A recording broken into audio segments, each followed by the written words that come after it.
ಮಗಳು ನನ್ನ ಮಗನಿಗೆ ಅಥವಾ ನನ್ನ ಮಗ ಯಾಕಾರೆ ಇವತ್ತು ಮತ್ತೆ ಪುತ್ರ ಪುತ್ರಿ ಸಂತಾನಕ್ಕೆ ಚಲ್ಪಡಿಸ್ತಾ ಇದ್ದಾರೆ ಅಂತ. ಯಾಕೆಂದರೆ ಒಂದು ಬಾಣಂತನ ಆಗಬೇಕಾದ್ರೆ ಇವತ್ತು ಮಿನಿಮಮ್ 50ರಿಂದ 1 ಲಕ್ಷ ರೂಪಾಯಿ ಖರ್ಚು. ಸಿಸರಿನ್ ಆದಂತೆ ಮುಗಿದು ಹೋಯ್ತು, 2 ಲಕ್ಷ ತೆಗೆದಿಟ್ಬಿಡುವಂಥ ದುಸ್ಥಿತಿ.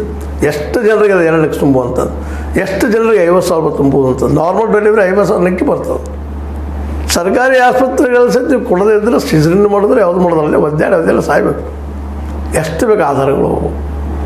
ಅದಕ್ಕಾಗಿ ಇವತ್ತಿನ ಈ ಸ್ಥಿತಿಯೊಳಗೆ ನಾವು ಯಾಕೆ ಒತ್ಕೊಂಡು ಹೇಳ್ಬೇಕಾದ್ರೆ ಮೇಲೆ ಇದನ್ನೇ ಯಾಕೆ ಚರ್ಚೆ ಮಾಡ್ಬೇಕಾಗಿದ್ರೆ ಈ ರೋಗಿಗಳು ಯಾರೋ ಅಲ್ಲ, ನಾವು ನೀವು ಆಗ್ಬೋದು, ನಾಳೆ ನಮ್ಮ ಜನನೂ ಆಗ್ಬೋದು, ನಮ್ಮ ಮನೆಯಲ್ಲವರು ಆಗ್ಬೋದು, ನಿಮ್ಮ ಮನೆಯಲ್ಲವರು ಆಗ್ಬೋದು, ಯಾರೂ ಆಗ್ಬೋದು.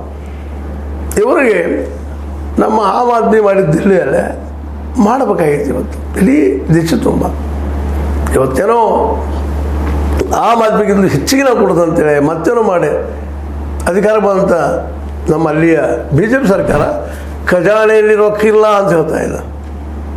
ಅಲ್ಲ, ಸಪೋಸ್ ಯಾವುದು ಆಮ್ ಆದ್ಮಿ ಇವತ್ತು ಅಧಿಕಾರ ಕೊಟ್ಟರೆ ಇದೆಲ್ಲ ಮಾಡ್ತಾರೆ.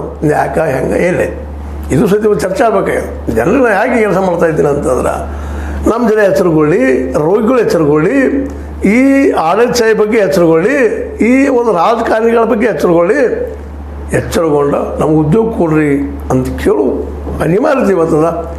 ಗ್ಯಾರಂಟಿ ಅಂತ ಕೇಳ್ತಾ ಇದ್ದೀರಿ, ಜೊತೆ ಉದ್ಯೋಗ ಕೇಳುವಂಥ ಒಂದು ಪರಿಸ್ಥಿತಿ ಬರಲಿ ಅನ್ನೋ ಕಾರಣಕ್ಕೆ ಈ ಥರ ಹೇಳ್ತಾ ಇದ್ದೀನಿ. ನಿಮ್ಗೆ ಲಾಯಕಾಗಿ ಗೊತ್ತಿರ್ತೀನಿ.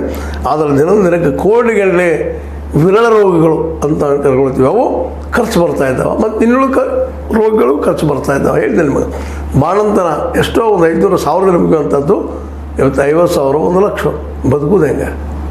ಈ ಒಂದು ಏನಪ್ಪ ಚಿಕಿತ್ಸಾ ವೆಚ್ಚಕ್ಕಾಗಿ ಇದಕ್ಕಾಗಿ ಇವತ್ತು ನಮ್ಮ ಜನ ಬಡ ಜನ ಕೆಳ ಮಧ್ಯಮ ವರ್ಗದ ಜನ ಸಾಕಷ್ಟು ಒದ್ದಾಡ್ತಾ ಇದ್ದಾರೆ. ಸರ್ಕಾರ ಗಮನ ಹರಿಸ್ಬೇಕು ಅನ್ನೋದು ನಮ್ಮ ಈ ವಿಡಿಯೋ ಮಾಡಿದ ಉದ್ದೇಶ. ಇದು ನಿಮಗೆ ಲೈಕ್ ಆಗಿರ್ಬೋದು, ಲೈಕ್ ಮಾಡಿ, ಶೇರ್ ಮಾಡಿ, ಕಮೆಂಟ್ ಮಾಡಿ, ಜೊತೆ ಸಬ್ಸ್ಕ್ರೈಬ್ ಹೋಗ್ಬಾರ್ದು. S16 ನ್ಯೂಸ್ ಅರ್ಥಾತ್ ಹೇ ಸೀತಾರಾಮ್, ಇದು ಸತ್ಯದ ಕೈಗಳಲ್ಲಿ ವಂದನೆಗಳು.